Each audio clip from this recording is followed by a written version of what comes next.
Hello traders, good morning. आज है 13 नवंबर 2024 और टाइम हो चुका है 10:22। तो इंट्राडे में एक ट्रेड मिल चुका है डिविस लैब में, जो कि हमने बाइंग किया है 20 क्वांटिटी, बिल्कुल सपोर्ट लेवल के पास बाइंग किया है हमने। चार्ट पे भी जस्ट देखते हैं पीछे बाइंग करने के पीछे का लॉजिक क्या था, उसको अभी हम देख लेते हैं। एक ट्रेंड लाइन का सपोर्ट बन रहा था, जिस कारण से हमने बाइंग का डिसीजन बनाया। इस स्टॉक में बिल्कुल स्मॉल क्वांटिटी से हमने बाइंग किया है, क्योंकि ओवरऑल मार्केट के ट्रेंड के अगेंस्ट में जाकर के हम ट्रेड कर रहे थे एक सपोर्ट लेवल के बाद से। तो जिस कारण से बिल्कुल स्मॉल क्वांटिटी है कि अगर स्टॉप लॉस जाता है तो कोई दिक्कत नहीं होगा। 1:2 में मेरा ट्रेड है, जैसा कि ये देख रहे हैं, यह सपोर्ट का काम कर रहा था।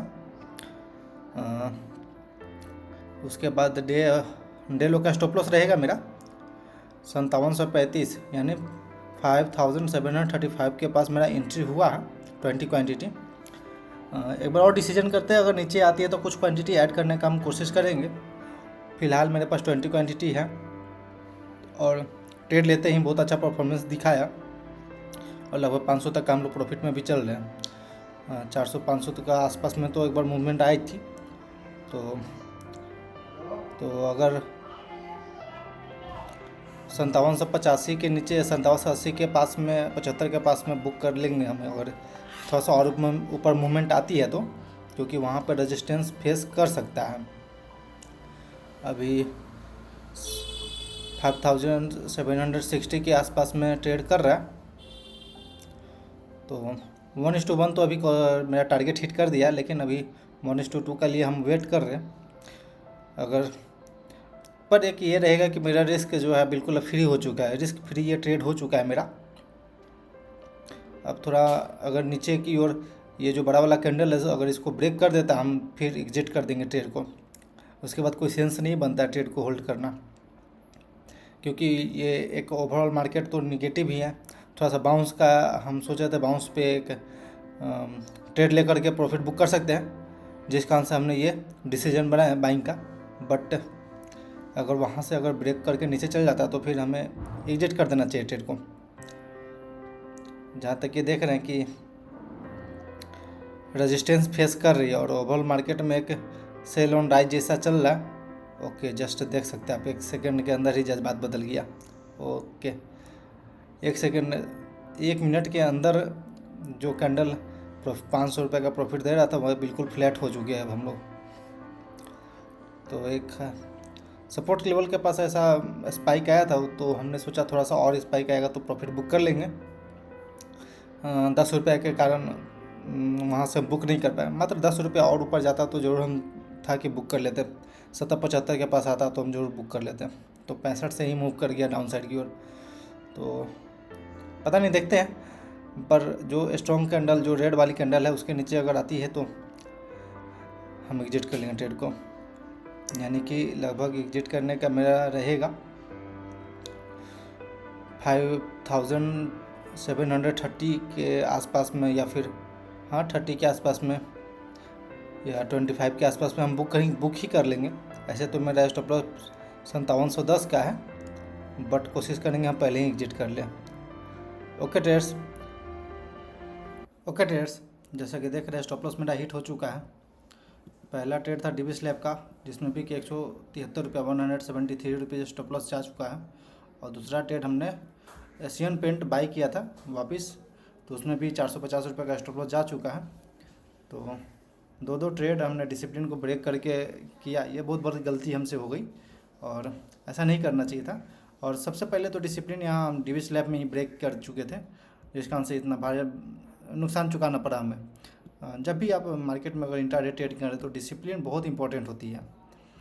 जैसा कि देख रहे हैं डिविस लैब का चार्ट पैटर्न है, और लगभग मेरा एंट्री हुआ था 5735 रुपये के पास, यानी कि 5735 के पास मेरा एंट्री हुआ था इस स्टॉक में 20 क्वांटिटी से।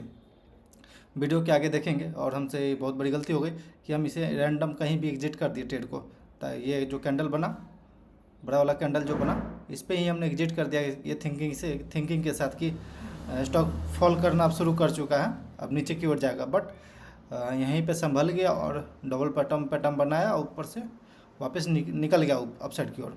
तो ये गलती हो गई। खैर कोई ना, देखते हैं।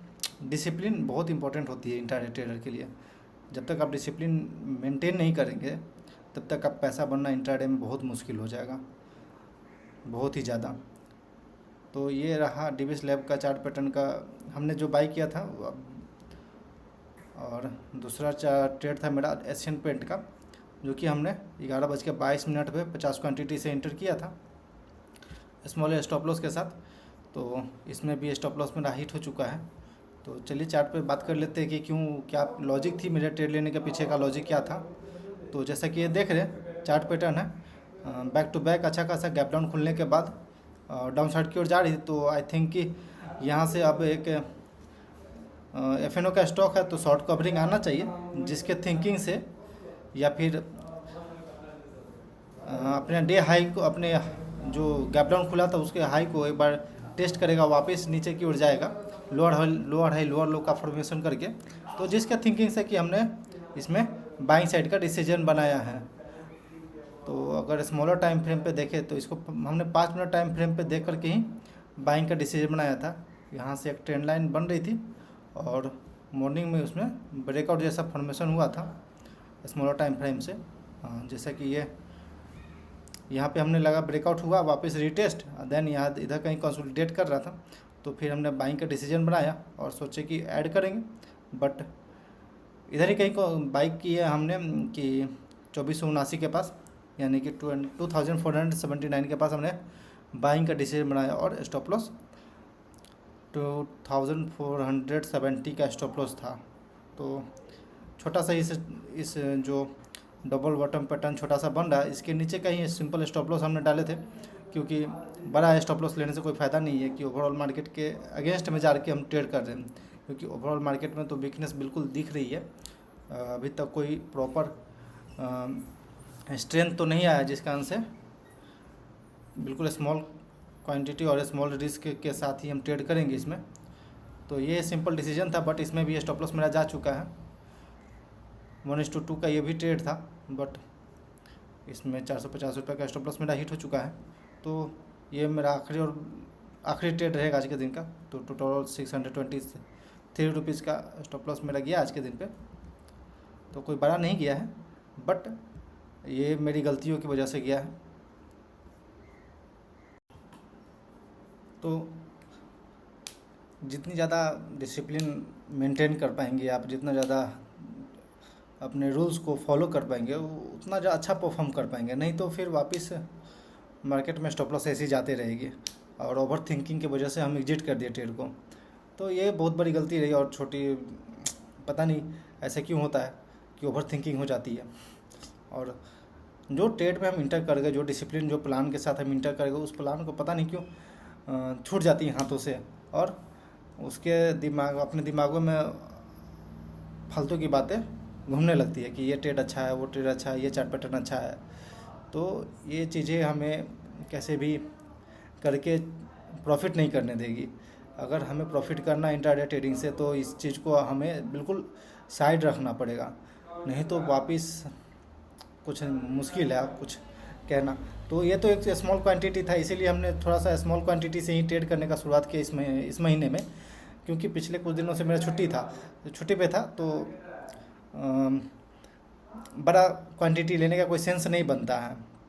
बड़ा क्वांटिटी ले और छोटी सी गलती करे, यही सब गलती करते रहे तो फिर तो लॉस जाते रहेगा। तो आई थिंक कि इस चीज़ को बहुत ही तरीक़ों से मैनेज करना पड़ेगा। कुछ कह नहीं पा रहे हैं हम, यार छोटी सी गलती है, और उतना सारा प्रैक्टिस करने के बाद, उतना चीज़ें मेंटेन करने के बाद, पता नहीं क्यों ऐसे चीज़ें गलती हो जाती छोटी छोटी सी। खैर, अपना काम ही है अपने साइकोलॉजी को मेंटेन रखना, अपने डिसिप्लिन को मेंटेन रखना, डेली वही कोशिश करना है। तो इसी के ऊपर तो हमें प्रैक्टिस करना है। तो देखते हैं कब तक ये चीज़ें हो पाती हमसे, नहीं तो थोड़ा सा मुश्किल हो रहा है। और खैर चलिए।